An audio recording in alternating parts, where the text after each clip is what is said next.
welcome back to Misamisu channel. Chào mừng các bạn đã quay trở lại với kênh Misamisu cô giáo núi rừng. Hôm nay mình sẽ chia sẻ đến các bạn một chủ đề liên quan tới từ đồng âm khác nghĩa trong tiếng Anh các bạn nha.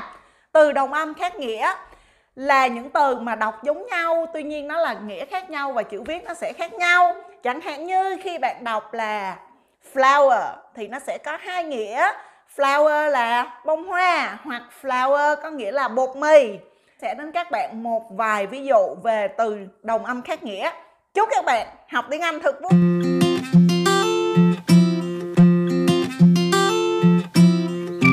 Từ đầu tiên đó chính là từ scream.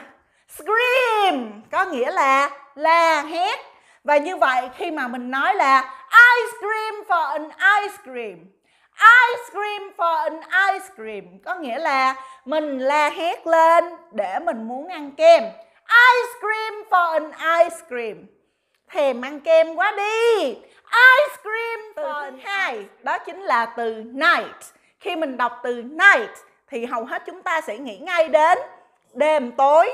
Tuy nhiên từ night đó là một từ đồng âm với từ knight là anh hùng đó các bạn. Chẳng hạn như là mình nói là anh hùng này nè thì rất là thích đi vào ban đêm.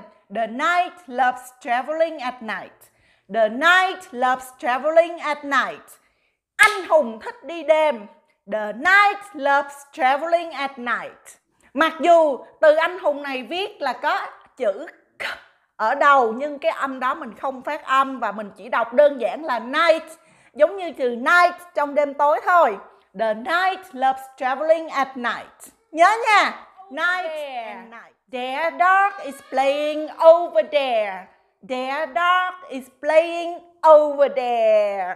Có nghĩa là con chó của mấy đứa nhỏ đang chơi ở đằng kia kìa. Their dog is playing. I want to sit here to hear the speaker well. I want to sit here to hear the speaker well.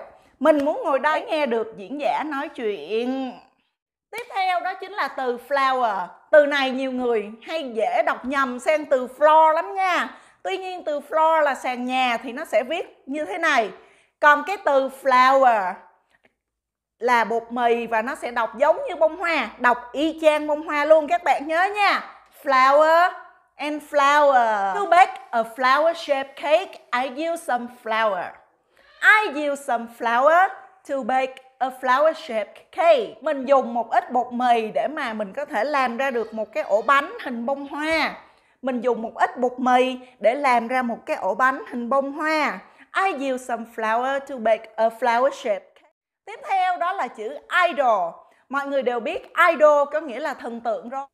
Tuy nhiên chữ idol sẽ đọc giống như chữ idol là ở một mình. Being idle makes me unhappy, but listening to my idol makes me happy. Mùa dịch này á là phải thường xuyên ở nhà, không được đi đâu hết. Ở nhà một mình thì buồn, nhưng mà nghe thần tượng hát rồi thì sẽ không cảm thấy buồn nữa. Being idle makes me unhappy, but listening to my idol makes me happy. Idol makes me unhappy, but listening to my idol makes me happy. Như vậy là bạn đã cùng mình tìm hiểu một vài ví dụ về từ đồng âm khác nghĩa trong tiếng Anh rồi đó. Bạn còn biết từ đồng âm khác nghĩa nào nữa không? Hãy comment xuống bên dưới này để chúng ta cùng nhau học tập các bạn nha. Mình xin ngừng video của mình tại đây và chúc các bạn một ngày cuối tuần thiệt là vui vẻ.